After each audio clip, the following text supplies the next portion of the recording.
याद रखो मेरे अजीजों, हमारी जिंदगी में पैदाइश से लेकर हमारी मौत तक, पैदाइश से लेकर हमारी मौत तक, हमारी नमाजें, हमारी अज़ानें, हमारी मस्जिदें, हमारी फातिहा की महफिलें, हमारे जलसे जुलूस, हर चीज, यहाँ तक कि कब्र की मजलिस, कब्र की मजलिस हो, कब्र के सवालात हो, उसके बाद हश्र का मैदान हो। मैं कह रहा हूं आपको, पैदा होने के दिन से लेकर, पैदा होने के दिन से लेकर, जिस दिन बच्चा पैदा हुआ उस दिन से लेकर, जो कान में अजान दी गई है उस दिन से लेकर के हमारे बचपन की बात, बिस्मिल्लाह खानी की महफिल हो, कि हमारे दरसगाह जाने की महफिल हो, उसके बाद हमारी शादी की महफिल हो, हमारी औलाद की महफिल हो, जिंदगी का हर शोबा, कब्र में जाने के बाद भी, हश्र में जाने के बाद भी एक जुमला याद रखो, वो जो ना हो तो, वो जो न थे तो कुछ ना हो, वो जो ना हो तो कुछ ना हो, हर शोबे में हुजूर ना हो तो कुछ ना हो, कुछ ना हो। जब हमें ये पता है हर शोबे में हुजूर की जरूरत है, बुलाओ तुम अजाने पुकारो, क्या किसी अजान की कंप्लीट मुकम्मल होना हो सकता है हुजूर का नाम छोड़ करके? बिल्कुल नहीं। नबी पाक का नाम छोड़कर कोई नमाज नहीं है तुम्हारी हुजूर पाक पर सलाम भेजे बगैर, कोई नमाज नहीं, जिंदगी का कोई शोबा है ही नहीं। होना ये फूल तो बुलबुल का तरन्नुम भी ना हो, चमने दहर में कलियों का तबस्सुम भी ना हो, होना ये साकी तो मैं भी ना हो, खुम भी ना हो, बस में तौहीद दुनिया में ना हो, तुम भी ना हो। या रसूल अल्लाह, खीमा अफलाक का इस्तादा उसी नाम से है, नबज़ हस्ती तपश आमादा उसी नाम से है, दश्त में दामन कोहसार में मैदान में है, बहर में मौज की आगोश में तूफान में है, चीन के शहर मराकश के बयाबान में है, पोशीदा हर मुसलमान के ईमान में है। सुभान अल्लाह। उस नाम पाक को हर जगह पर पाओगे, इसलिए आओ वफादारी के साथ जीते, वफादारी के साथ जीते हैं, सौदा नहीं करेंगे इंशाअल्लाह। मेरे अजीजों, ये सहाबा का वो ईमान था जहां उन्होंने अपनी ख्वाहिशात को खत्म कर दिया था, अपनी ख्वाहिशात को कत्ल कर दिया था। वो ये नहीं देखते थे मेरे मैच क्या है, मेरी ख्वाहिश के मुताबिक क्या चीज है। आज जैसे दीन पर अमल करने के लिए भी नौजवान ये सोचते हैं मेरी मर्जी के मुताबिक हो तो अमल करूंगा, नहीं, हम यहाँ पर जीने के लिए आए हैं, अपनी मर्जी से जीने के लिए नहीं आए, रसूलुल्लाह की मर्जी से जीने के लिए आए हैं। ताजु शरिया ने जिसके मुताबिक कहा था, जिंदगी ये नहीं है किसी की किसी के लिए, जिंदगी है नबी की नबी के लिए, ना समझ मरते हैं जिंदगी के लिए, जीना मरना है सब कुछ नबी के लिए। सुभान अल्लाह, नारे तकबीर। सुना है कि नहीं सुना है? मौला या सल्ली व सल्लिम दाइमन अबदा अला हबीबिका खैरिल खल्क़ि कुल्लिहिम। जुबान तुम्हें आती नहीं अरबी, लेकिन फिर भी ये जुमले आते हैं, क्यों? हुजूर के इश्क में बोले हुए जुमले। बलगल उला बि कमालिही कशफत दुजा बि जमालिही हसनत जमीउ खिसालिही सल्लु अलैहि व आलिही। अरबी में सादी शिराजी ने कहा, लेकिन जब कभी ये बंदा आज भी पढ़ता है तो झूमने लगता है, मतलब माना मालूम भी ना हो। गुस्ताखों को याद नहीं रखा जाता, आशिकों को हर जमाने में याद रखा जाता है। मुझे पंजाबी नहीं आती, लेकिन पंजाबी शायर पीर महर अली गोलड़वी ने जब हुजूर पाक का दीदार किया और पढ़ा था तो उनका कसीदा पढ़ते हैं तो झूमने लगते हैं। मुख चंद बदर शाशानी है, माथे चमके लठ नूरानी है, काली जुल्फ ते अख मस्तानी है, मखमूर अखे हिन मद भरिया, उस सूरत नू मैं जान अखा की जान जहां अखा, सच अखा रब दी शान अखा, उस शान तो शाना सब नबिया। सुभान अल्लाह, मा अजमलका मा अकमलका मा अहसनका, किथे महर अली किथे तेरी सना, गुस्ताख अखे किथे जारिया। और इसी की तर्जुमानी बरेली के इमाम ने किया था कि वो कमाल हुस्न हुजूर है कि गुमान नक्स जहां नहीं, यही फूल खार से दूर है, यही शम्मा है कि धुआं नहीं।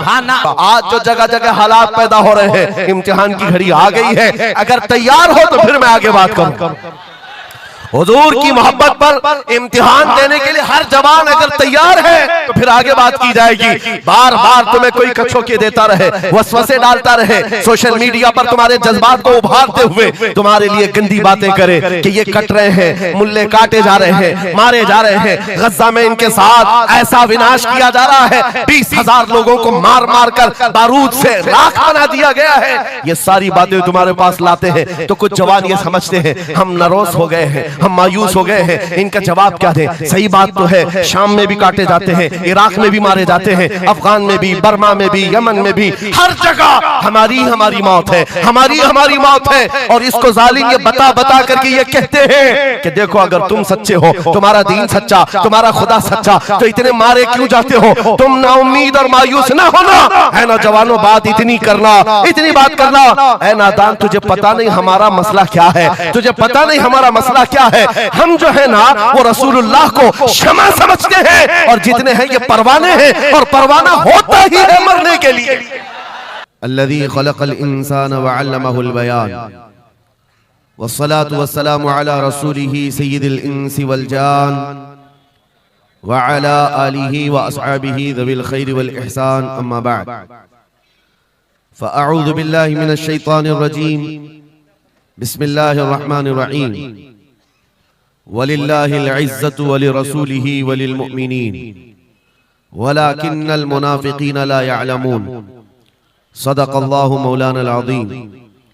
बारगाह रिसालत मुआब सल्लल्लाहु तआला अलैहि वसल्लम में एक मर्तबा दुरूद पाक का हदिया पेश करें।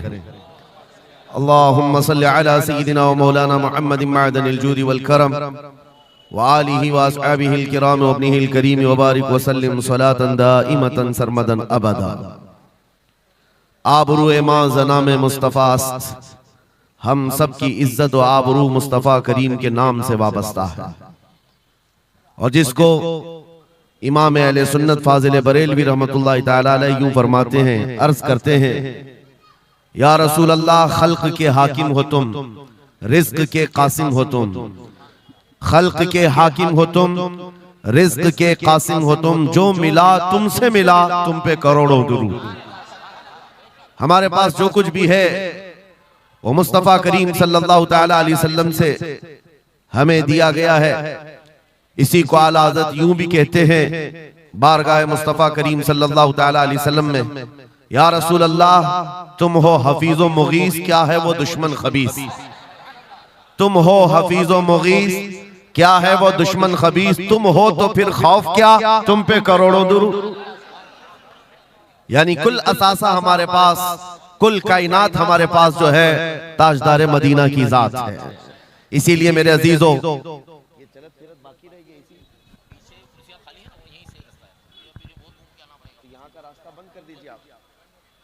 आप हजरात बीच में चलना फिरना बंद कर दें, डिस्टर्बन होता है उससे।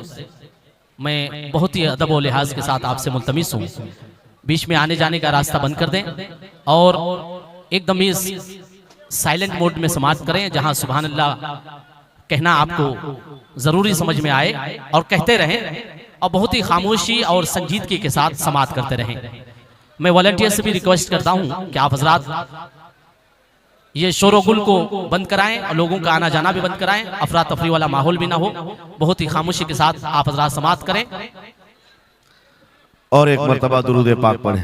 अल्लाहुम्मा सल्ली अला सय्यिदिना मौलाना मुहम्मदिन बारिक वसल्लिम। अल्लाहुम्मा सल्लि अला सय्यिदिना मौलाना मुहम्मदिन मअदनिल जूदि वल करम व आलिहि व अस्हाबिहिल किराम व इब्निहिल करीम व बारिक वसल्लिम सलातन दाइमतन सरमदन अबदा। फाजिल बरेलवी रहमतुल्लाहि तआला अलैह ने जो फरमाया, उसका कुल खुलासा यही है कि हमारे पास जो कुल कायनात है वो ताजदार मदीना की जात है।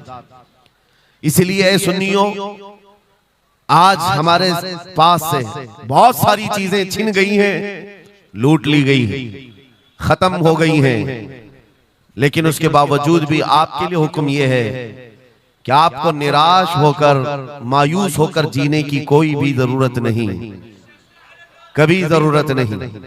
अगरचे हमारा घर, हमारी छत और सब कुछ लुट जाए, तब भी हम फख्र के साथ इस जमीन पर जी सकते हैं।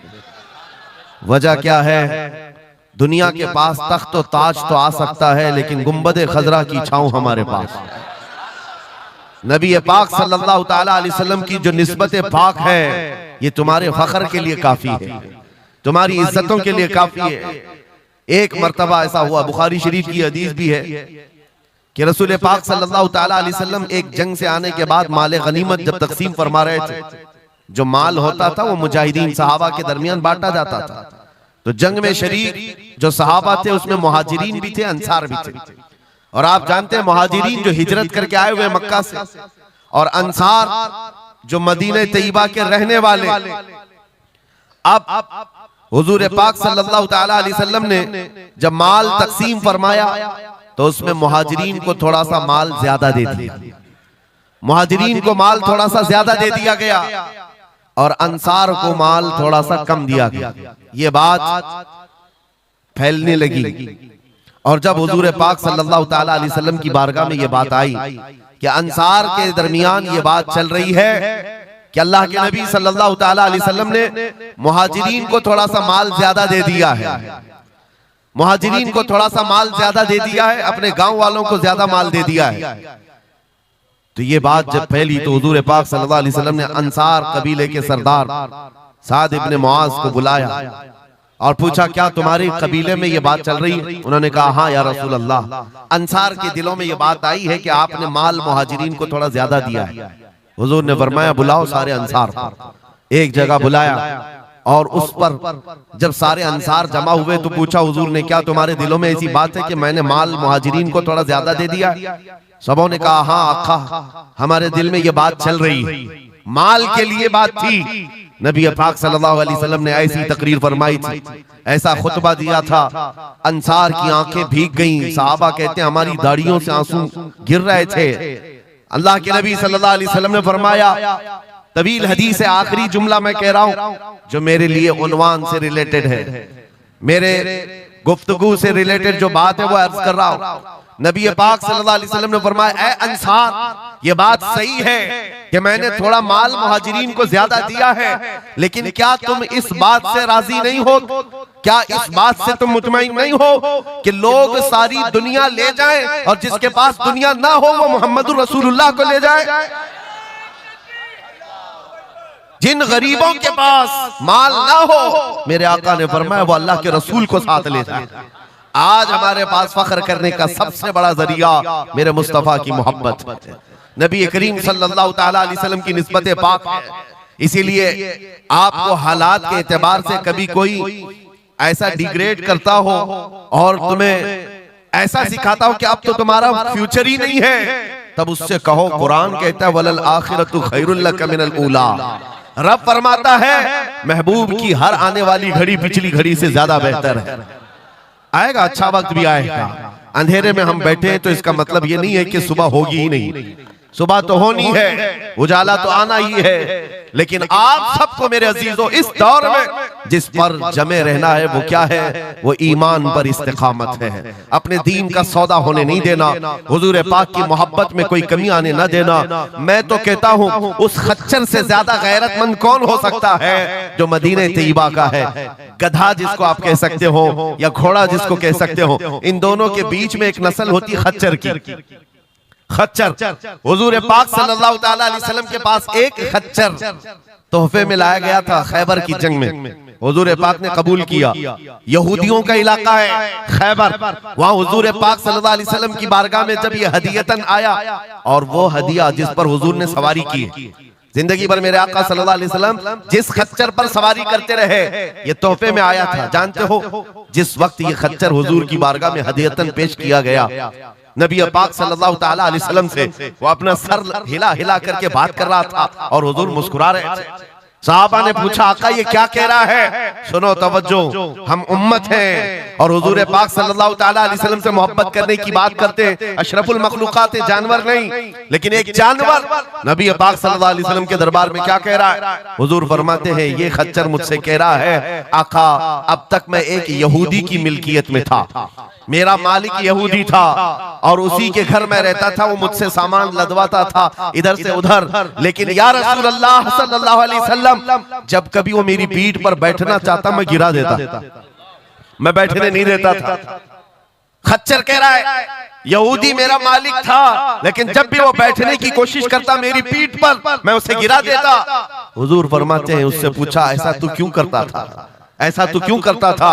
सुनो मेरे अजीजों, खच्चर कहता, आका मैं उन खच्चरों की नस्ल में हूं कि मेरे बाप दादाओं की पीठ पर अल्लाह के नबी सवारी किया करते थे, बनी इस्राइल के अंबिया सवारी करते थे और उनकी नस्ल का मैं आखिरी खच्चर हूं और सिलसिले अंबिया में आप आखिरी नबी हैं।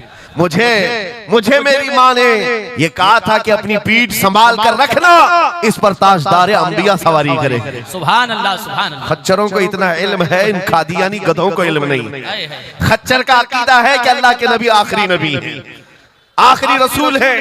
मेरे अजीजों, अपनी पीठ को संभाल कर रखा कि कोई और बैठने न पाए। कि अल्लाह के रसूल बैठने वाले हैं। और उसके बाद आपको पता है उस खच्चर पर सवारी सिर्फ रसूलुल्लाह ने फरमाई, और वो खच्चर कितना गैरतमंद था, कितना गैरतमंद था कि उस पीठ पर किसी और आलाइश को और नापाकी को कभी गवारा नहीं किया। और हद तो ये है, हदीसों में मौजूद है, हुजूर पाक सल्लल्लाहु तआला अलैहि वसल्लम की जब वफात हुई तो ये जिंदा रहा, लेकिन जानते हो सिर्फ 3 दिन के बाद बीरे गरस ये कुआं है जिसमें छलांग लगाकर ये जान दे दी कि अब इसके बाद कोई नहीं बैठेगा जो रसूलुल्लाह की सवारी है। मेरे आका सल्लल्लाहु तआला अलैहि वसल्लम से निस्बत का एहतराम जानवर इतना करते थे, तुम्हारी निस्बत तो उम्मत की है, तुम्हारी निस्बत उम्मत की है। क्या तुम्हें यह ज़ेब देता है कि जिन आंखों को तुमने संभाल रखा है मेरे आका का दीदार करना है, तो इन आंखों को गलाजत में कैसे हम डाल सकते हैं, कैसे बेहयाई में डाल सकते हैं? इन हाथों को क्यों नहीं संभाल कर रख सकते कि ये हाथ मेरे आका से मुसाफा करने वाले? अकीदा है कि नहीं है? यकीन है कि नहीं? मेरे आका ने फरमाया क़यामत के दिन मैं मुसाफा करूंगा। हुजूर पाक सल्लल्लाहु तआला अलैहि वसल्लम से जब मुसाफा करने की तमन्ना है तो फिर इस हाथ की कितनी हिफाजत होनी चाहिए। वो खच्चर अपनी पीठ पर किसी और गैर को बर्दाश्त नहीं किया, सिर्फ इसलिए कि ये पीठ मैंने संभाल रखी है अल्लाह के रसूल के लिए। आज हम बच सकते हैं अपने हाथों को, अपने पैरों को, अपनी आंखों को, अपनी जुबान को सिर्फ इसलिए बचा कर रखें कि ये सारी अमानत रसूलुल्लाह की है। क्यों? बरेली से यही तो आवाज आती है, हमारा अपना कुछ नहीं है, दहन में जुबान तुम्हारे लिए। या रसूल अल्लाह बदन में है जान, और हम आए यहाँ और उठे भी वहां। जब रसूलुल्लाह के लिए जीना है तो मेरे अजीजों हमें हर शय की हिफाजत भी जरूरी है। कहीं ऐसा ना हो कि हमारी गर्दन में कोई दूसरा पट्टा डालने की कोशिश कर रहे, कभी ना हो कि किसी और की गुलामी का पट्टा हमारी गले में पड़ जाए। नहीं, हम रसूलुल्लाह के जन्नत रसूलुल्लाह। दुनिया अगर हमें पहचाने तो बेदम वारसी का वो शेर याद रखो। बेदम वारसी बड़े आशिक रसूल हैं, कहते हैं सके तैबा सब मुझे कह कर के पुकारे बेदम, यही रखियो मेरी पहचान मदीने वाले। दुआ ये करते थे कि ऐ अल्लाह, ऐ रसूल पाक मेरी पहचान इतनी बना दे कि दुनिया मुझे तैबा का कुत्ता कहे, इसके अलावा मेरी कोई पहचान ना हो। मुझे दुनिया अगर पहचाने तो हुजूर के नाम से पहचाने। अजीज़ान गिरामी वक़ार, इतनी गैरत तो तुम्हारे अंदर आनी चाहिए कि हुजूर पाक सल्लल्लाहु तआला अलैहि वसल्लम से हमारा नाम जुड़ा हुआ है और हमें हर शय को संभाल कर रखना है। सिर्फ एक बात मैं बता दूं, बहुत सारे नौजवान मोहब्बत करते हैं हमसे, हमें पता है, बेइंतहा मोहब्बत करते हैं। किसी नौजवान को उठाकर मैं कहूं ये ले मेरा अमामा, मैं आज तुझे पहना देता हूं, खुशी से वो लेकर के जाए, जाहिर सी बात है उसके दिल में अगर मेरी मोहब्बत है तो ये अमामा पहन करके निकल जाए। मैं उससे पूछता हूं कि जब ये सर पर अमामा हो तो क्या शराब की दुकान पर खड़े हो सकते हो? क्या किसी आवारा गर्दी में जा सकते हो? सर के अमामे की कदर तुम रखे हुए बार बार दिल में ये ख्याल आएगा कि नहीं, मैं इस लिबास के साथ, इस अमामे के साथ यहाँ खड़ा रहूंगा तो दुनिया क्या सोचेगी? सिर्फ मैं तो एक निकम्मा आदमी, मेरे अमामे को पहनने के बाद तुम्हारा एहसास ये हो सकता है कि मुझे ना शराब के अड्डे पर जाना होगा, ना ताश के पत्तों पर, ना ही आवारा गर्दी में, ना किसी गली कूचे में, बल्कि उसे एहतराम लाजिम होता है। मेरे अजीजों, मेरे अमामे की क्या बात, तुम्हारी गर्दन पर तो रसूलुल्लाह की निस्बत का पट्टा है। जिस जगह पर हो सिर्फ इतना ख्याल आ जाए कि मैं नबी पाक सल्लल्लाहु अलैहि वसल्लम का गुलाम हूं, कल को मेरे बदअमल किरदार से, मेरे किसी बुरे अखलाक से दुनिया हुजूर की तरफ उंगली ना उठाए, नबी पाक सल्लल्लाहु तआला अलैहि वसल्लम की तरफ उंगली ना उठाए। ये आज आपकी जरूरत है मेरे अजीजों, तुम्हारी निस्बतें हुजूर से वाबस्ता है तो तुम्हारा हर अमल दुनिया के सामने आईने की तरह है। जानते हो, जब ईद हो, बकरीद हो के जुलूस ईद मिलाद हो, दुनिया तुम्हें देखती है और पहचानना चाहती है कि कौन है मोहम्मद सल्लल्लाहु अलैहि वसल्लम। तुम अपने अखलाक से सफीर हो, तर्जुमान हो रसूलुल्लाह के, अपने अमाल से हुजूर पाक सल्लल्लाहु अलैहि वसल्लम की तर्जुमानी कर सकते हो और दुनिया हुजूर की तक पहुंचने का तुम जरिया बन सकते हो। आज एक हदीस में आपके सामने रखता हूं, हजरत उमर फारूक का दौर है। एक शख्स मदीने तैयबा में कर्जा लिया था किसी से और कर्ज चुका नहीं पा रहा था, और वो भी सहाबी हैं जिनसे कर्जा लिया है। उन्होंने आकर के मुकद्दमा कर दिया हजरत उमर के पास। तवज्जो से, हजरत उमर ने उस कर्जदार को बुलाया, कर्ज जिसके ऊपर था, बुलाया, कहा कि इनका कर्जा क्यों नहीं अदा करता? कहा मेरे पास कुछ चीज है नहीं, अदा कर दूंगा, मुझे मोहलत चाहिए, टाइम चाहिए। कहा कितना टाइम? बस 2 दिन का वक्त दे दें, मैं जाऊंगा अपने वतन और आकर के मदीने में इनका कर्जा अदा कर दूंगा। लेकिन अब वो पकड़ा गया हुआ आदमी है, इसको छोड़े तो किसकी जमानत पर छोड़े? जाहिर सी बात है, कोर्ट में जब तुम्हारी गिरफ्तारी हो जाए, कचहरी में कोर्ट में हाजिरी होती है तो कोई ना कोई जामिन होता है जिसकी जमानत पर तुम्हें बेल दी जाती है। हजरत उमर ने पूछा, कोई तुम्हारा जमानत लेने वाला है यहाँ मदीने में? कहा या रसूल अल्लाह, हजरत उमर से, या अमीर अल मोमिनीन, यहाँ पर कोई मेरा ऐसा है नहीं जो जमानत ले सकता है, क्योंकि मैं नया हूं, जमानत कोई लेने वाला है नहीं। कहा फिर कैसे जाएगा, बेल कैसे दी जाएगी?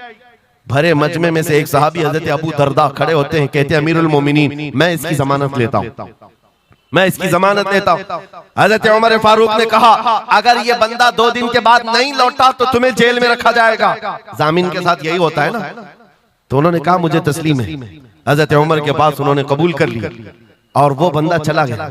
3 लोग हैं यहाँ पर, एक कर्ज दिया हुआ आदमी, एक कर्ज लिया हुआ और एक जमानत दिया हुआ। ये तीनों लोग अदालत से रिलेटेड हैं। अभी 2 दिन गुजर गए, हजरत उमर इंतजार कर रहे थे। शाम करीब आ गई, अदालत लगी हुई थी। आपने पूछा कि फलां जो कर्जदार था आया? लोगों ने कहा अभी नहीं आया। कहा बुलाओ अबू दरदा को जिन्होंने जमानत दी थी। बुलाया गया, कहा तुम्हारी गिरफ्तारी हो सकती है, तुमने जिसकी जमानत ली थी वो नहीं आया।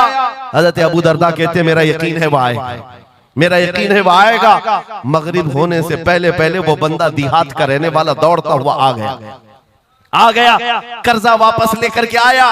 हजरत उमर के पास जब उसने रखा कि ये मेरे कर्ज की वापस मैं अमानत लेकर के आया हूं, बुलाएं उस सहाबी को जिनका कर्जा मैंने लिया था। वो सहाबी आए, कहा कि 2 दिन का ये वक्त लिया था और वापस लाकर तुम्हारा कर्जा दे दिया है। उस सहाबी ने कहा अमीरुल मोमिनीन, मैं माफ करता हूं, मुझे नहीं चाहिए कर्ज, वापस नहीं चाहिए। अजीब मामला। कहा मैं माफ करता हूं। अब सुनो, हर एक से हजरत उमर ने पूछा, उस देहाती शख्स से पूछा। तीनों की जो बात है वो सबसे ज्यादा इंपॉर्टेंट है आज हमारे लिए। उस कर्जदार से पूछा, तू भाग गया था, अपने घर गया था और यहाँ मदीने में कोई तुझे पहचानता नहीं था, गया था तो वापस वहीं से वहीं चला जाता कहीं तो तुझे ढूंढना मुश्किल होता। क्या बात है कि तू वापस लौट करके आया इस कर्जे को अदा करने के लिए?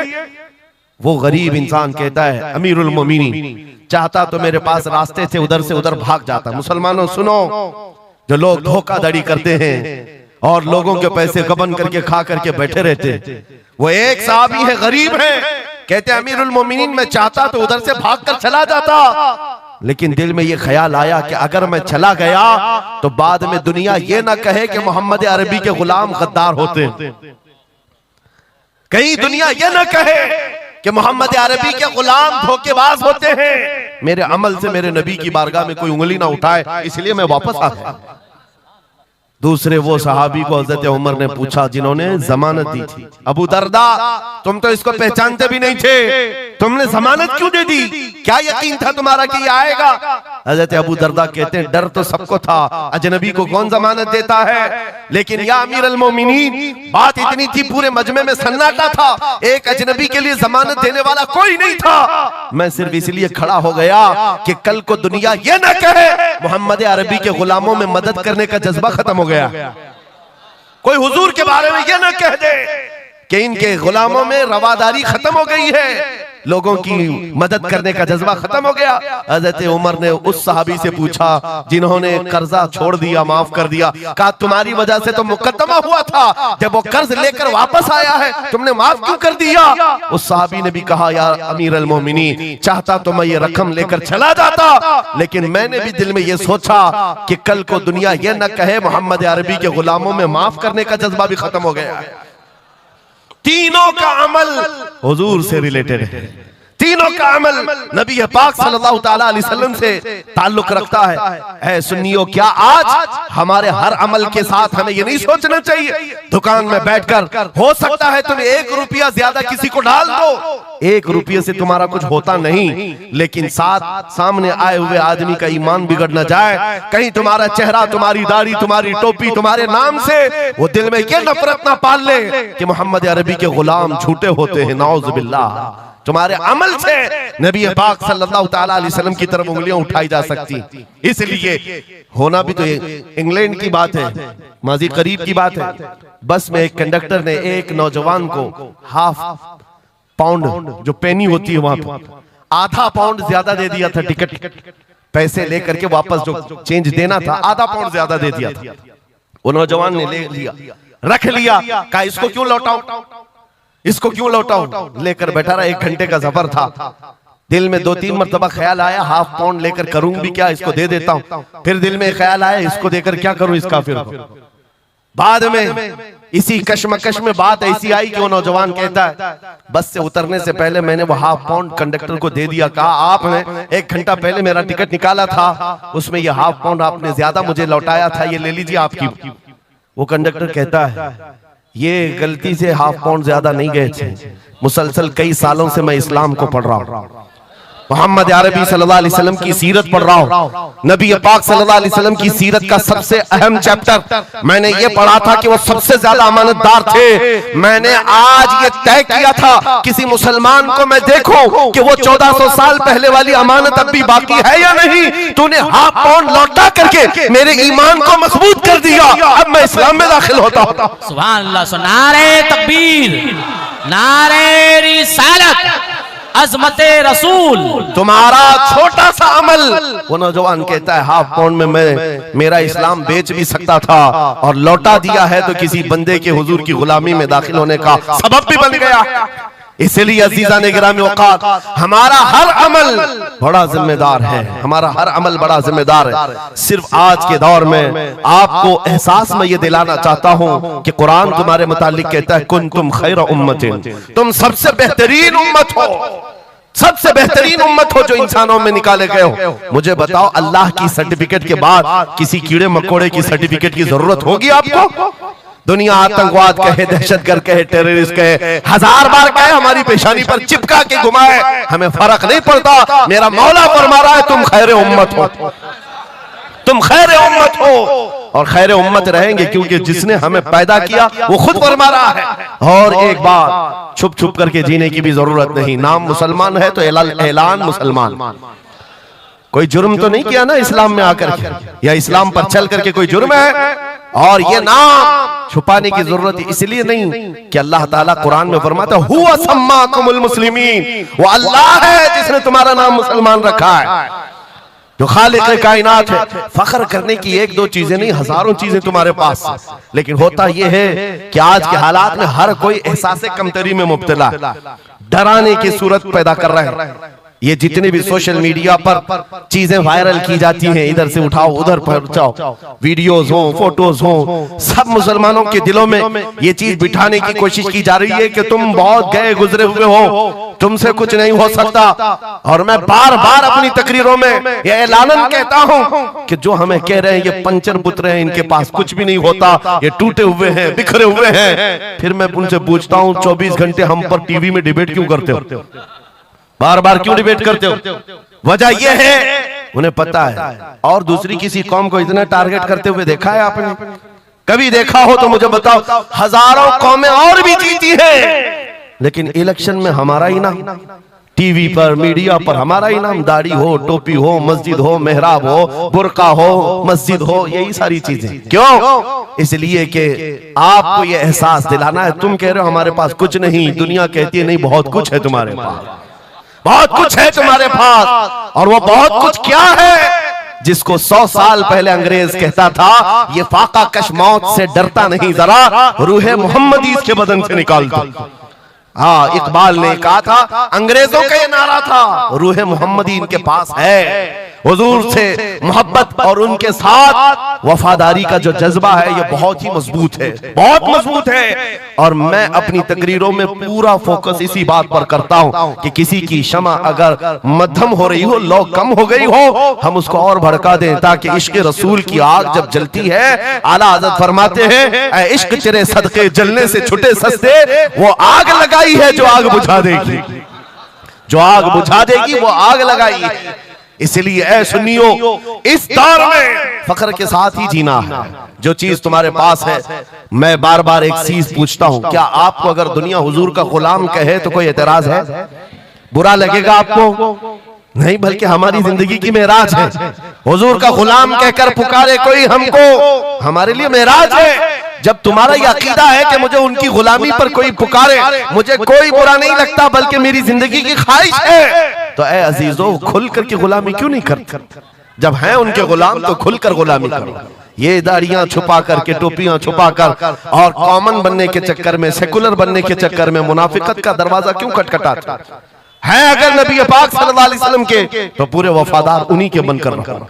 आओ मैं दो चंद मिसालें आपके सामने रखना चाहता हूं। सहाबा इकराम रिज़वानुल्लाह ताला अलैहिम अजमाइन की जो फर्स्ट प्रायोरिटी थी, सबसे पहला दर्जा किस बात के लिए रखते थे, जिसकी वजह से रब तबारक व तआला ने उनको औजे सुरैया पर पहुंचाया है, जिसके लिए शायर कहता है, एक अरब ने आदमी का बोल बाला कर दिया, खाक के जर्रों को हमदोशे सुरैया कर दिया, खुद न थे जो राह पर औरों के हादी बन गए, क्या नजर थी जिसने मुर्दों को मसीहा कर दिया।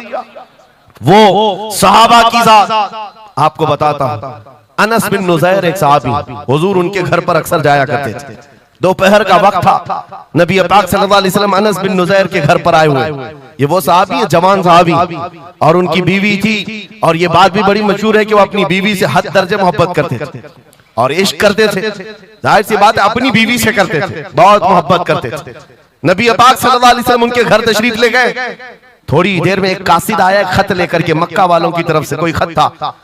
किसी ने हुजूर पाक सल्लल्लाहु अलैहि वसल्लम को खत भेजा।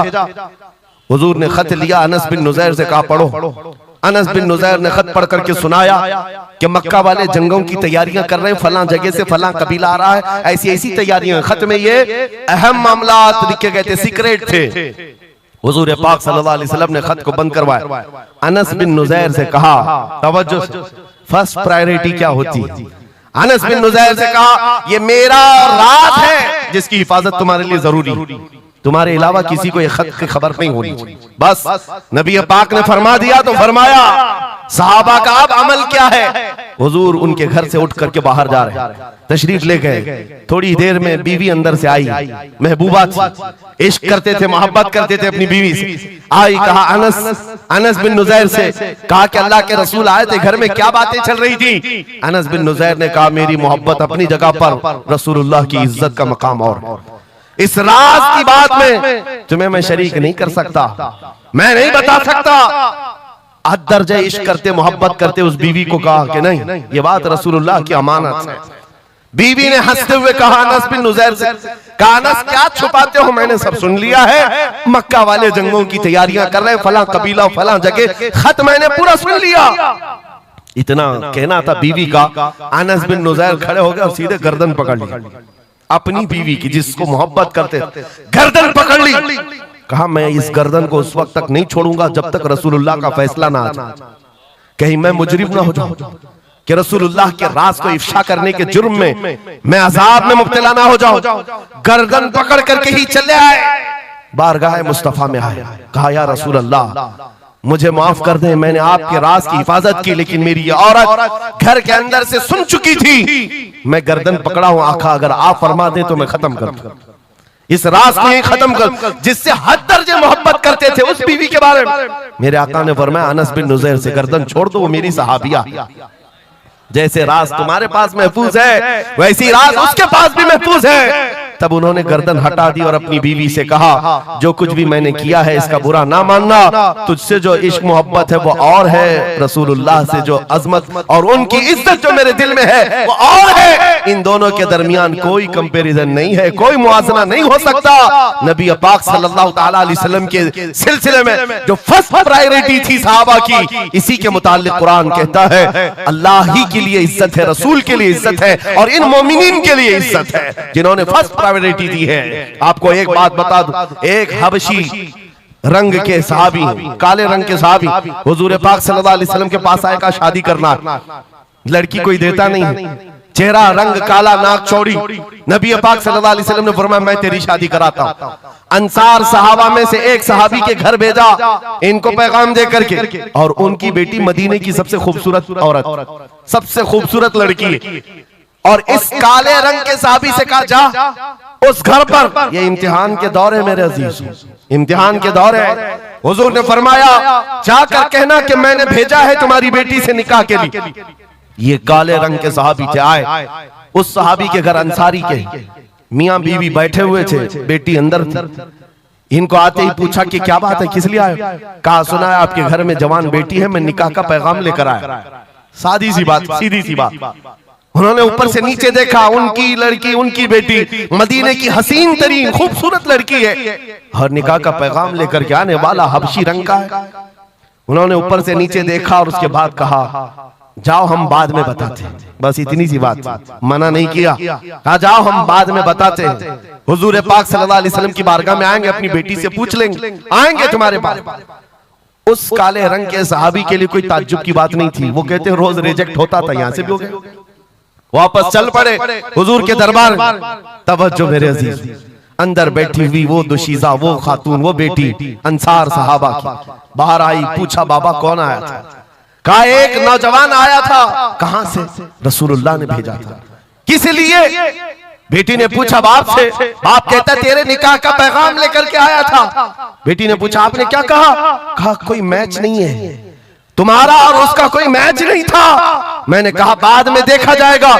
बेटी वहीं खड़ी होकर के कहती है बाबा आपको पता है आपने किस कासिद को वापस भेजा है? आपने उस आने वाले के रंग को देखा, भेजने वाले के हुस्न को नहीं देखा। किसने भेजा आपने वो नहीं देखा। आपको तो इस बात का ख्याल आना चाहिए अल्लाह के रसूल के कह देने के बाद फिर अपनी ख्वाहिशात कोई माने नहीं रखती, कोई मैचिंग नहीं होती है। जब रसूलुल्लाह ने फरमाया है फर्स्ट प्रायोरिटी हुजूर की बात होती है। ये सहाबी अपनी बेटी की बात सुनकर वापस लौट आए और दौड़ते हुए बारगाह मुस्तफा में आते हैं। मेरे आका के पास वो नौजवान सहाबी जो अपनी रिजेक्ट की खबर सुना ही रहे थे, ये दौड़ते हुए अंसारी सहाबी आए। कहा या रसूल अल्लाह गलती की माफी, मैंने ताखीर की, इस खता की माफी के लिए आया हूं। मैंने इन्हें मना नहीं किया था, थोड़ी देर का वक्त मांगा था। ऐ अल्लाह के नबी मैं हाजिर हूं, मेरी बेटी भी दिलो जान से हाजिर है, आपके फरमान पर लब्बैक है या रसूल अल्लाह। हुजूर पाक की बारगाह में जब वो सहाबी ने कहा मेरे अजीजों ये सहाबा का वो ईमान था जहां उन्होंने अपनी ख्वाहिशात को खत्म कर दिया था, अपनी ख्वाहिशात को कत्ल कर दिया था। वो ये नहीं देखते थे मेरे मैच क्या है, मेरी ख्वाहिश के मुताबिक क्या चीज है। आज जैसे दीन पर अमल करने के लिए भी नौजवान ये सोचते हैं मेरी मर्जी के मुताबिक हो तो अमल करूंगा। नहीं, हम यहाँ पर जीने के लिए आए हैं, अपनी मर्जी से जीने के लिए नहीं आए, रसूलुल्लाह की मर्जी से जीने के लिए आए हैं। ताजु शरिया ने जिसके मुतालिक कहा था जिंदगी ये नहीं है किसी की किसी के लिए, जिंदगी है नबी की नबी के लिए। ना समझ मरते हैं जिंदगी के लिए, जीना मरना है सब कुछ नबी के लिए। सुभान अल्लाह। नारे तकबीर, नारे रिसालत, नारे हैदरी, उलमाए अहले सुन्नत, हज़रत अल्लामा मुफ्ती सलमान अज़हरी साहब। सुभान अल्लाह, सुभान अल्लाह। मेरे अजीजों उन सहाबा ने फर्स्ट प्रायोरिटी जो दी है वो गैरत के साथ दिया करते थे कि हुजूर की बात है तो फिर सबसे पहली बात। जब हम ये सारी चीजों की तरफ आगे बढ़े अल्लाह करीम इज्जतें फिर नवाजेगा, इज्जतें वापस आई। उनके जो हम गुलाम थे खल्क के पेशवा रहे, उनसे फिरे जहां फिरा फिर आई कमी वकार में। जो इज्जत में कमी आई है ये डोर के टूटने से आई है, या डोर के कमजोर होने से आई है। पूरी दुनिया आज एड़ी छोटी का जोर सिर्फ इस बात पर लगाती है, इस बात पर लगाती है कि तुम हुजूर पाक की मोहब्बत की बात ना करो, बाकी कोई बात करना करो। आपको पता है नमाजों की तबलीग करने वाले चिल्ले छट्टियां और भी दीगर बहुत सारे लोग मौजूद हैं। छठी शरीफ तो सरकार गरीब नवाज की मैंने साथ में कह दिया, लेकिन नमाजों की सिर्फ अमल की तबलीग करने वाली बड़ी बड़ी जमातें हैं, उनसे न गवर्नमेंट को कोई खतरा है न इजराइल को खतरा है। हाँ आप देख लेना, मालूम कर लेना मेरी इस बात। इजराइल जैसा कट्टर दुश्मन इस्लाम वो तक कुछ तंजीमों को कहता है ये सेफ तंजीम है, मुसलमानों में सेफ तंजीम है। कौन सी? जो सिर्फ नमाज रोजे की बात करती है और कुछ नहीं करती बस। हाँ डेंजर तंजीम वो है जो लब्बैक या रसूल अल्लाह कहती। क्यों?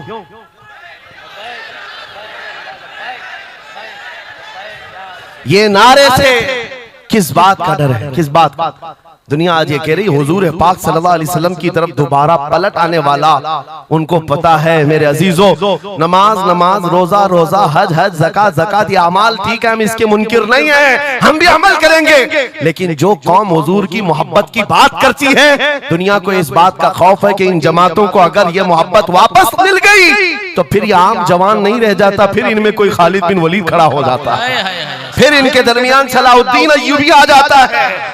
हाँ, जो अच्छे खासे लोगों की नींद को हराम कर रखता है। दुनिया को पता है सलाहुद्दीन का नाम आज यूरोप में सलाहुद्दीन डे मनाया जा रहा है। सलाहुद्दीन डे मनाया जा रहा है क्यों मेरे अजीजों? सिर्फ एक जर्नल नहीं था, एक जंगजू नहीं था, एक सिपाही सालार नहीं था, बहुत बड़ा आशिक रसूल था। बेशक बेशक, बहुत बड़ा आशिक रसूल, ऐसा कि एक मर्तबा बुर्निस नाम का एक ईसाई सिपाही सालार था, उसने मुसलमानों के काफिले को गिरफ्तार किया और उनको मारा पीटा, उनका माल लूटा। और जब जब मारता था तो क्या कहता था बुर्निस, सुनो, बहुत सारे ऐसे जो गीदड़ जत्थे में आकर हमला करते, वो बुर्निस उसी किस्म का आदमी था। मॉब लिंचिंग किया मुसलमानों की मुल्क शाम में, और मारते मारते एक जुमला कहता था, कहां है मोहम्मद, बुलाओ बचाने के लिए। हुजूर पाक की तरफ ताना देते हुए बार बार मारता था। यह खबर सलाहुद्दीन को पहुंच गई। सलाहुद्दीन के पास आकर लोगों ने बताया कि मुसलमानों के काफिले को लूटा गया, मारा गया। लूट मार तो हर जगह चलती थी, लेकिन मारने वाला बार बार कह रहा था, बुला मोहम्मद को।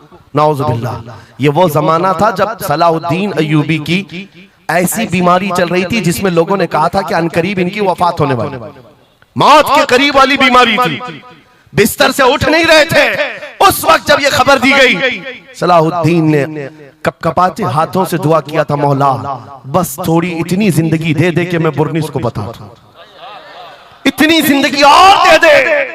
और उसके बाद 2.5 साल का अरसा गुजरा, बिस्तर से उठे, सही भी हुए, वाक़ा हुआ, फौजें इधर से उधर फैलाई, और फिर आपको पता है तारीख में मौजूद है वो वक्त आ ही गया, बुर्निस गिरफ्तार हुआ, सलाहुद्दीन अय्यूबी की फौज के नरगे में आ ही गया। क्योंकि तारीख बताती है बकरे की अम्मा कब तक खैर मनाएगी, एक दिन तो बकरीद आती ही है। सलाहुद्दीन के बाद जब वो कैदी गिरफ्तार होकर आया, सलाहुद्दीन की एक बात बहुत मशहूर थी, वो बड़े बड़े कैदियों को आजाद करने में मशहूर थे, बड़े बड़े जर्नलों को, सिपाहियों को आजाद करते थे। 1 लाख से ज्यादा सिपाहियों को आजाद किया जो जंग में कैदी होकर आए थे, बहुत सारे लोगों को आजाद किया। बुर्निस को जब गिरफ्तार करके लाया गया और फिर सलाहुद्दीन अय्यूबी के पास पेश किया गया, पूछा सलाहुद्दीन ने, क्या गुमान है तेरा मेरे मुताल्लिक? उसने कहा, अब तक जो सुनता आया वही है कि आप रहमदिल हैं, खैरखा हैं और बहुत जल्दी आजाद करते हैं। सलाहुद्दीन ने कहा, अब तुझे अगर आजाद किया तो अल्लाह का अजाब आ जाएगा, अल्लाह का अजाब आएगा। और उसके बाद तलवार उठाई, उसकी गर्दन पर रखा। 2.5 साल पहले तूने कमजोर मुसलमानों को ये कहा था, बुलाओ मोहम्मद को, कहां है ये देख, मोहम्मद रसूलुल्लाह ने मुझे भेजा है और तेरी गर्दन लेने के लिए भेजा है, तू रसूलुल्लाह को पुकारता है। अभी गुलाम जब तक जिंदा है वो काफी है। और उसके बाद तारीख में ये बात लिखी हुई है मेरे अजीजों, सलाहुद्दीन अय्यूबी बीमारी के आलम में 2.5 साल का जो अरसा गुजारा है, इस बात के इंतजार में कि जब तक हुजूर पाक की तरफ से जवाब नहीं दूंगा, उस वक्त तक सलाहुद्दीन कभी बिस्तर पर एक रात भी नहीं सोए, खुली जमीन पर सोते थे और कभी पैर फैलाकर नहीं सोया, कभी पैर फैलाकर नहीं सोया। जब नबी पाक की शान में कोई कुत्ता भौंक रहा हो, सलाहुद्दीन को यह ज़ेब नहीं देता कि वो बिस्तर पर पैर फैलाकर सो सके। ये इश्क था, ये इश्क था जिसकी बुनियाद पर वो 12,000 का लश्कर लेकर एक बार उतरा था और 4 लाख की फौज को खदेड़ कर रख दिया था। ये ताकत और कुव्वत मेरे अजीजों हुजूर की मोहब्बत से आती है। हुजूर पाक की आजमत दिलों में बिठाओ, अल्लाह तुम्हारा रौब खुद कायम फरमाएगा, तुम्हारा रौब अल्लाह कायम फरमाएगा। लोगों को ये लगता है कि तंजीमें बनाना चाहिए, लोगों को ये लगता है कि फौज बनानी चाहिए। मैं कभी इस बात की बात नहीं किया, इसीलिए डरते नहीं, हम कोई सीक्रेट मीटिंग भी नहीं करते। आज लोग हमारी जासूसी में इतने पेश है, बहुत इधर की खबर उठाओ, उधर की खबर ले जाओ, हर चीज कर लो मियां। हम छुप करके कोई बात करें तो तुम्हारे पास लगे, हम जो बात करते हैं खुले मैदान में करते हैं। उसकी वजह यह है, उसकी वजह यह है कि हम वो जामे इश्क़े मोहम्मद अपने जवानों को पहनाना चाहते हैं, जिसे पहनने के बाद गली कूचों से भी गुजरे तो कई कीड़ों की यूं ही मौत होता है। कोई लड़ने भिड़ने की बात मैं नहीं कर रहा, जामा इश्क रसूल पहन करके निकलो। इसलिए कि आप देखो आज के मजमे में, अभी मैं एक नारा लगाऊंगा, जवाब आप खुद ही देंगे। इश्क मोहब्बत, इश्क मोहब्बत। क्यों आला हजरत, आला हजरत, ये तो दो वर्ड है, इश्क मोहब्बत, इश्क मोहब्बत। आप जवाब में आला हजरत इसलिए कर रहे हैं कि पूरी दुनिया इस बात को गुट्ठी में पी चुकी है। इश्क का नाम आए, मोहब्बत का नाम आए, बरेली का इमाम का नाम ही आता है। इसीलिए मैं कहता हूं 100 साल पहले हुजूर की मोहब्बत करने वाला एक वफादार गुलाम बरेली की जमीन पर सो चुका है, लेकिन हर जलसे की रौनक बना हुआ है, हर जलसे की जीनत बना हुआ है। और इसी बात के लिए मैं कह रहा हूं, ये इश्क मोहम्मद का जामा जो पहनता है वो मरता कभी नहीं है। अल्लाह उसके नाम को हमेशा जिंदा रखता है, सलामत रखता है। और जो गुस्ताखी कर रहे हैं, इन कीड़ों का तो चंद दिनों के बाद पता भी नहीं होगा, खबर भी नहीं होगी। आप तो आज जान रहे हैं, तुम्हारे बच्चों को नाम भी मालूम नहीं होगा, कौन पाखंडी था, कौन भोगता था, पता ही नहीं मालूम। एक बहुत लंबी लिस्ट है गुस्ताखों की, 1400 साल से, सब पता है, याद रखा है आपने? किसी का नाम याद है? कितने गुस्ताख आए, कितने भोंकते रहे? नहीं, आए और चले गए, मौसम के साथ आते, मौसम के साथ जाते। लेकिन 800 साल पहले जो आशिक रसूल पुकार रहा था, शरफुद्दीन बूसीरी, उनका कसीदा बुर्दा हर एक को याद। बेशक बेशक सुना है कि नहीं सुना है? मौलाया सल्ली व सल्लिम दाइमन अबदा अला हबीबिका खैरिल खल्क़ि कुल्लिहिम। जुबान तुम्हें आती नहीं अरबी, लेकिन फिर भी ये जुमले आते हैं। क्यों? हुजूर के इश्क में बोले हुए जुमले। बलगल उला बि कमालिही कशफत दुजा बि जमालिही हसनत जमीउ खिसालिही सल्लु अलैहि व आलिही। अरबी में सादी शिराजी ने कहा, लेकिन जब कभी ये बंदा आज भी पढ़ता है तो झूमने लगता है, मतलब माना मालूम भी ना हो। गुस्ताखों को याद नहीं रखा जाता, आशिकों को हर जमाने में याद रखा जाता है। मुझे पंजाबी नहीं आती, लेकिन पंजाबी शायर पीर महर अली गोलड़वी ने जब हुजूर पाक का दीदार किया और पढ़ा था, तो उनका कसीदा पढ़ते हैं तो झूमने लगते हैं। मुख चंद बदर शाशानी है, माथे चमके लठ नूरानी है, काली जुल्फ ते अख मस्तानी है, मखमूर अखे हिन मद भरिया, उस सूरत नू मैं जान अखा की जान जहां अखा, सच अखा रब दी शान अखा, उस शान तो शाना सब नबिया। सुभान अल्लाह मा अजमलका मा अकमलका मा अहसनका, किथे महर अली किथे तेरी सना, गुस्ताख अखे किथे जारिया। और इसी की तर्जुमानी बरेली के इमाम ने किया था कि वो कमाल हुस्न हुजूर है कि गुमान नक्स जहां नहीं, यही फूल खार से दूर है, यही शम्मा है कि धुआं नहीं। सुभान नारे तकबीर, नारे रिसालत, नारे हैदरी। सुभान मेरे अजीजों, इज्जत रसूलुल्लाह के कदमों से वाबस्ता है, ये मैं आपको बता रहा हूं। ये तो दुनिया की बात है, ये दुनिया की बात। आज मैं आपके दरमियान यहां से खिताब कर रहा हूं। मुझे ये जब आपकी कमेटी वाले हजरात आए थे, मुझे पहले तो जगह का इल्म नहीं था, लेकिन जब बताया गया तो मैं हैरत में था। इधर ही करीब में कमिश्नर हाउस भी है, हाँ यहीं सामने आकर के हमें खिताब करना है, कोई बात नहीं। आज यहां से लेकर बंगाल की खाड़ियों, गुजरात से लेकर कश्मीर तक, हर जगह तकरीबन 22 स्टेट में मैं जाकर देख कर आ रहा हूं, पिछले 200 जलसों से खिताब कर। हर जगह का डीएनए मुसलमानों का एक ही है। हुजूर का नाम लो, हुजूर का नाम लो, तो फिर ये इनके अंदर जो हलचल है, ये मोहब्बत है, ये बेदार होती है।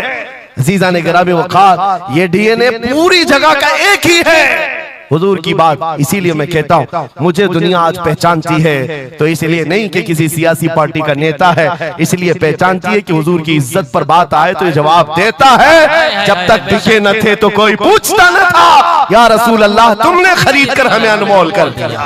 सुभान अल्लाह, सुभान अल्लाह। लब्बैक लब्बैक या रसूल अल्लाह, लब्बैक लब्बैक लब्बैक या रसूल अल्लाह, लब्बैक लब्बैक लब्बैक या रसूल अल्लाह। इसी के साथ कुछ तुम्हारी इस्तिकामत के लिए मैं बातें बता दूं। इस्तिकामत के लिए देखो, मुसीबतें आएंगी। हुजूर की मोहब्बत की बात करना इतना आसान नहीं है कि तुम्हें रोज हलवा पराठा ही मिलते रहे और खा करके आराम करते रहो। फिर तुम्हें बिलाल हबशी को भी याद रखना होगा, खब्बाब इब्न अल-अरत को भी याद रखना होगा, ज़ैद बिन दसना, खुबैब इब्न अदी को याद रखना होगा। ये वो सहाबा हैं जिन्होंने हुजूर की मोहब्बत में सिर्फ जख्म नहीं खाए हैं, आग भी बर्दाश्त की है। और इनकी पूरी चमड़ियां हड्डियां गला दी गई थी, उसके बावजूद वो जमे रहे, इस्तिकामत के उस मैदान पर डटे रहे। आपको पता है जब बिलाल हबशी मदीने में थे, हजरत उमर फारूक रज़ियल्लाहु ताला अन्हु उनको बुलाते थे तो क्या कहकर, या सैयदुना बिलाल, ऐ हमारे आका बिलाल आइए, जो अमीरुल मोमिनीन है वक्त के। और वो बिलाल हबशी को आका कहकर पुकारते।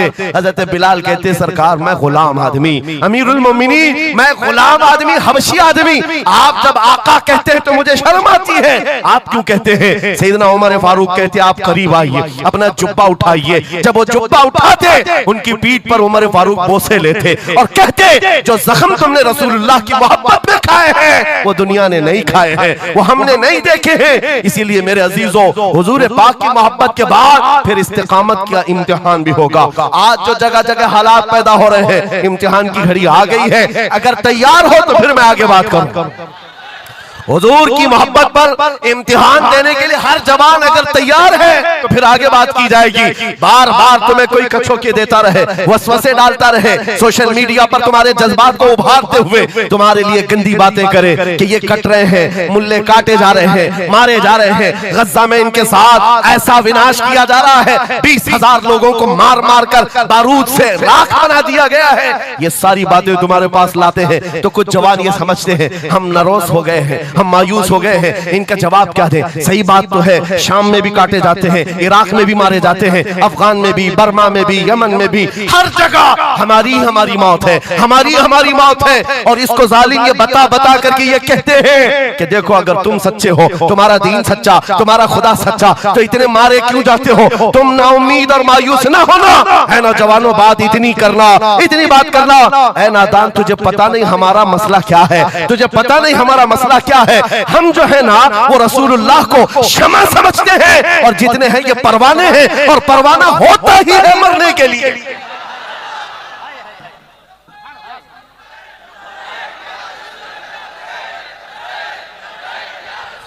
परवाने को देखा है आपने? परवाने को देखा है? वो छोटे छोटे पतंगे जो शम्मा के इर्द गिर्द घूमते हैं और अपनी जान देकर चले जाते, जब तक परवाना मरता नहीं, जाता नहीं है वहां से, वो शम्मा के सामने जान देकर जाता। और परवाना जो लफ्ज है ना, उसी को कहा जाता है जो जान देने तक के वहां घूमता रहता, जान जाने तक। इसीलिए मुफ्ती आजम हिंद ने कहा था, या रसूल अल्लाह तू शम्मे रिसालत है, आलम तेरा परवाना, तू माह नबूवत है, जलवे जानाना, या रसूल अल्लाह अभी वो उम्मी फिदा। इसलिए ऐ नौजवानों, अगर हमारी मौत होती है तो वैसे भी किसी हॉस्पिटल में हो जाए या किसी घर में होगी तो एक न एक दिन तो आना है मलकुल मौत को हमारे घर, और उसके बाद ये सांसों की माला टूट जाएगी। जब मरना ही है, इस दुनिया से जाना ही है, तो क्यों ना नामे मुस्तफा बुलंद करके जाए, हुजूर की गुलामी में जीकर क्यों ना जाएं? इसलिए कि हमें पता है हम यहाँ से जाएंगे तो कब्र में किसी का बाप नहीं आता, आमिना का लाल तशरीफ लाता है, रसूल पाक तशरीफ लाते हैं। और कयामत के दिन भी कोई नेता, कोई सरकार, कोई बड़ा सा बड़ा आदमी तुम्हारी सिफारिश के लिए तैयार नहीं। हमारी माँ छोड़ देगी, कयामत का हाल ये, माँ अपने बच्चे से भागती रहेगी। यौमा यफिर्रुल मर्उ मिन अबीही व उम्मिही व अखी, कुरान तीनों बातें कर रहा है। यौमा यफिर्रुल मर्उ मिन अखी, भाई अपने भाई से भाग रहा होगा, माँ अपने बेटे से दामन छुड़ा रही होगी, बाप भी दूर जा रहा होगा। वो कयामत का मंजर, उस वक्त मेरे आका फरमाते हैं कयामत के मैदान में मेरे कंधे पर चादर होगी और ये गिर रही होगी, मैं उसको संभाल रहा हूँगा, एक हाथ से चादर संभाल रहा हूँगा, दूसरे हाथ से अपने उम्मतियों को पकड़ पकड़ कर जन्नत में ले जा रहा हूँ। जो न भूला हम गरीबों को रजा, याद उसकी अपनी आदत कीजिए। जो न भूला हम गरीबों को रजा, हम बात यूं ही नहीं करते, जिससे हमारा सामना होना है, जिसके दरबार में हमें पेश होना है। इसी को आला हजरत ने क्या कहा, जब तुम्हें हुजूर के पास जाना ही है, सिफारिश उनकी करवानी ही है, उनके साथ जन्नत जाने की बात करते ही हो, तो फिर इधर उधर की बात क्यों? आज ले उनकी पनाह, आज ले उनकी पनाह, आज मदद मांग उनसे, कल न मानेंगे क़यामत में अगर मान गया। उन्हें जाना, उन्हें माना, न रखा गैर से काम, लिल्लाहिल हम्द, मैं दुनिया से मुसलमान गया। तो पूछते हैं अगला जमाना क्या होगा? भविष्यवाणी के लिए लोग ज्योतिषियों के पास जाते होंगे, हम भविष्यवाणी करते नहीं हैं, लेकिन हुजूर ने जो फरमाया उसके लिए हम अटल हैं। जमीन ऊपर जा सकती है, आसमान नीचे आ सकता है, मेरे नबी का कौल झूठा नहीं हो सकता, मेरे नबी का फरमान गलत नहीं हो सकता। वो मुखबिर सादिक सल्लल्लाहु अलैहि वसल्लम ने फरमाया कयामत के करीब वो जमाना आएगा, कयामत उस वक्त तक नहीं आएगी जब तक पूरे रूए जमीन पर हर जगह ला इलाहा इल्लल्लाह का नारा ना हो जाए। हर जगह होगा। और कुरान भी यही कहता है वलो करिहल काफिरून, अगरचे काफिरों को ये बात पसंद नहीं आती, वलो करिहल मुशरिकून, मुशरिकों को अगरचे ये बात पसंद नहीं आती हो, लेकिन ये होकर रहेगा, मेरे से होकर रहेगा। हर जगह से ला इलाहा इल्लल्लाह का नारा होगा। हर कोई साहिब ईमान होगा, वो इमाम मेहदी का दौर होगा, वो इमाम मेहदी का दौर होगा। हमारी ये बातें कुछ लोगों को कड़वी लगती है, कड़वी लगती है तो क्या करें, 1400 साल से कुरान हमें बता रहा है। और हम जो बात कर रहे हैं ये 100% यकीन के साथ कह रहे हैं, चिट्ठी वाले बाबा नहीं हम, हाँ माइंड प्रोग्रामिंग वाले, माइंड रीडिंग वाले नहीं हैं हम। रसूलुल्लाह की बातें तुम्हारे तक पहुंचाने वाले।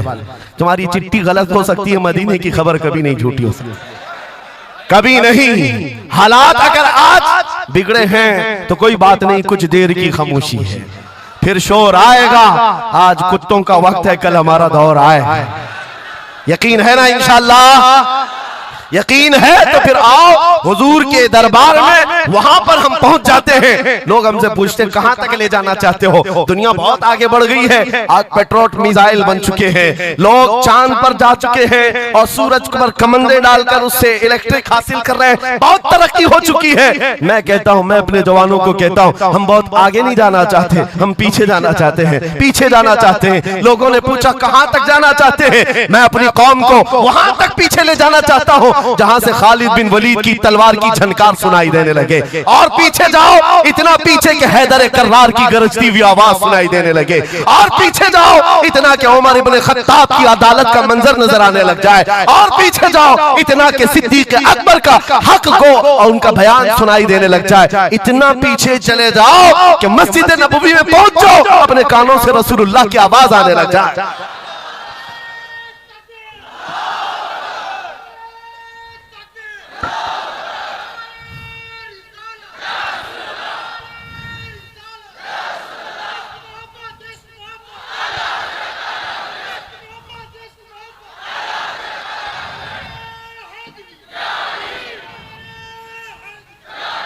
हमें जीना है हुजूर पाक के नाम से। तुम जितना भी छुपाओ, लेकिन दुनिया हुजूर के नाम से ही तुम्हें जानती है। और आज मैं ये बात के साथ अब अपनी गुफ्तगू खत्म करने पर आ गया हूँ। आखिरी मेरे जुमले हैं, याद रखो मेरे अजीजों, हमारी जिंदगी में पैदाइश से लेकर हमारी मौत तक, पैदाइश से लेकर हमारी मौत तक, हमारी नमाजें, हमारी अज़ानें, हमारी मस्जिदें, हमारी फातिहा की महफिलें, हमारे जलसे जुलूस, हर चीज, यहाँ तक कि कब्र की मजलिस, कब्र की मजलिस हो, कब्र के सवालात हो, उसके बाद हश्र का मैदान हो। मैं कह रहा हूं आपको, पैदा होने के दिन से लेकर, पैदा होने के दिन से लेकर, जिस दिन बच्चा पैदा हुआ उस दिन से लेकर, जो कान में अजान दी गई है उस दिन से लेकर के हमारे बचपन की बात, बिस्मिल्लाह खानी की महफिल हो, कि हमारे दरसगाह जाने की महफिल हो, उसके बाद हमारी शादी की महफिल हो, हमारी औलाद की महफिल हो, जिंदगी का हर शोबा, कब्र में जाने के बाद भी, हश्र में जाने के बाद भी, एक जुमला याद रखो, वो जो ना हो तो, वो जो न थे तो कुछ ना हो, वो जो ना हो तो कुछ ना हो, हर शोबे में हुजूर ना हो तो कुछ ना हो, कुछ ना हो। जब हमें ये पता है हर शोबे में हुजूर की जरूरत है, बुलाओ तुम अजाने पुकारो, क्या किसी अजान की कंप्लीट मुकम्मल होना हो सकता है हुजूर का नाम छोड़ करके? बिल्कुल नहीं। नबी पाक का नाम छोड़कर कोई नमाज नहीं है तुम्हारी हुजूर पाक पर सलाम भेजे बगैर, कोई नमाज नहीं, जिंदगी का कोई शोबा है ही नहीं। होना ये फूल तो बुलबुल का तरन्नुम भी ना हो, चमने दहर में कलियों का तबस्सुम भी ना हो, होना ये साकी तो मैं भी ना हो, खुम भी ना हो, बस में तौहीद दुनिया में ना हो, तुम भी ना हो। या रसूल अल्लाह, खीमा अफलाक का इस्तादा उसी नाम से है, नबज़े हस्ती तपशा मादा उसी नाम से है, दश्त में दामन कोहसार में मैदान में है, बहर में मौज की आगोश में तूफान में है, चीन के शहर मराकश के बयाबान में है, पोशीदा हर मुसलमान के ईमान में है। सुभान अल्लाह। उस नाम पाक को हर जगह पर पाओगे, इसलिए आओ वफादारी के साथ जीते, वफादारी के साथ जीते हैं, सौदा नहीं करेंगे इंशाअल्लाह। हालात के इस तरह बह जाने के बाद कई लोगों का इम्तिहान आ चुका है। हाँ, कई लोगों का इम्तिहान है, सकता जिसकी उसकी बात करनी चाहिए। यूपी में तो हम जाकर देखते हैं गाड़ियों पर वहां झंडे हर 5 साल पे बदलते रहते। हाँ, जिसकी गवर्नमेंट है वो झंडे वही लगाते हैं। हम उस कौम की बात नहीं कर रहे हैं, किसी की जय विजय क्यों पुकारे, क्या गरज हमको, हमें काफी है सैयद अपना नारा, या रसूल अल्लाह, अपना नारा। या रसूल अल्लाह। बात मैं आपसे ये कह रहा हूं, जो मसलहत और हिकमत के इस दरिया में बह जाते हैं, नहीं थोड़ा सा हमें भी पूजा पाठ भी कर लेनी चाहिए, थोड़ा हमें भी कशका लगा लेनी चाहिए, कभी धोती भी पहन लेनी चाहिए, दिल रखना चाहिए। बिरादराने वतन है सारी बातें, ये सब बातें आज की इन सुलह कुल्लियों से जो आ रही, ये मुनाफिकीन से। मेरे आका सल्लल्लाहु ताला अलैहि वसल्लम के दरबार में मुशरिकीन आए थे, उन्होंने कहा था हम आपके साथ रहेंगे, बस शर्त इतनी है कि हमारे बुतों पर एक बार आप हाथ रख दो। हुजूर पाक ने फरमाया हाथ तो दूर की बात, नजर उठा के भी नहीं देखूंगा। और कुरान की पूरी सूरे नाजिल हुई, कुल या अय्युहल काफिरून ला अअबुदु मा तअबुदून, ऐ महबूब आप फरमा दे, ऐ काफिरों मैं उसकी इबादत नहीं करता जिसकी तुम करते हो, जिसकी तुम करते हो मैं उसकी इबादत नहीं करता। याद रखना मेरे अजीजों, अल्लाह रब्बुल इज्जत के बंदे हो, शिर्क तुम्हारे दिल के अंदर कभी नहीं आ सकता, कुफ्र कभी नहीं आ सकता। हालात के इन बहाव पर जो बह गया वो इम्तिहान में खत्म हो गया, वो चला गया, और जो जमा रहा चाहे जैसी भी बात होगी, लेकिन मैं अल्लाह को अकबर मानता हूं तो अकबर ही है। बेशक अल्लाह अकबर, अल्लाह अकबर। इस नारे में किसी को दिक्कत है? हाँ, आगे की कुछ बातें ये, मैंने कल ही एक बात कहा, तवज्जो, तारीख में जाओगे अगर, बाज लोग ये कहते हैं अरे सब हालात हो गए अभी खत्म हो गया, अब क्या करना है। एक जुमला मेरा नोट करके याद रखो, किसी मस्जिद में एक बुत रख देने से मस्जिद बुत कदा कभी नहीं बनती, मस्जिद बुत कदा कभी नहीं बनती। तारीख गवाह है, काबे के अंदर 360 रखे थे तब भी काबा काबा ही था। और मेरे आका सल्लल्लाहु ताला अलैहि वसल्लम जब तशरीफ लाए, काबे को हर तरह की बुराइयों और आलाइशों से पाक किया और शिर्क और कुफ्र से पाक किया। उस काबे मुकद्दसा को मेरा यकीन है मेरे आका का कोई गुलाम आएगा, कुफ्र और शिर्क से पाक करेगा और उम्मत मुहम्मदिया के हवाले करेगा, जहां से नाकूस बचते हैं इंशाअल्लाह आवाज आएगी अल्लाहु अकबर, अल्लाहु अकबर। नाउमीदी के साथ जीना ये हमारे लिए हराम है, हराम है। हम रसूलुल्लाह के दीन पर कायम हैं, तो हमारे पास किसी चीज की कमी हो तो फिर इधर उधर मुंह उठाएं। जिस दीन में अल्लाह ताला ने किसी बात की कमी नहीं रखी, उस कौम को यह जेब नहीं देता कि वो दूसरी प्रॉपर्टी पर नजर करे। जरूरत नहीं है किस चीज की कमी है, किस चीज की कमी है, मौला तेरी गली में, उकबा तेरी गली में, दुनिया तेरी गली में। और फिर आला हजरत की वो बात मैं बताता हूँ, फिर के गली गली तबाह, ठोकरे सबकी खाई क्यों, दिल को जो अक्ल दे खुदा तेरी गली से जाए क्यों। हुजूर के दरबार में जो है इज्जतों के साथ, इज्जतों के साथ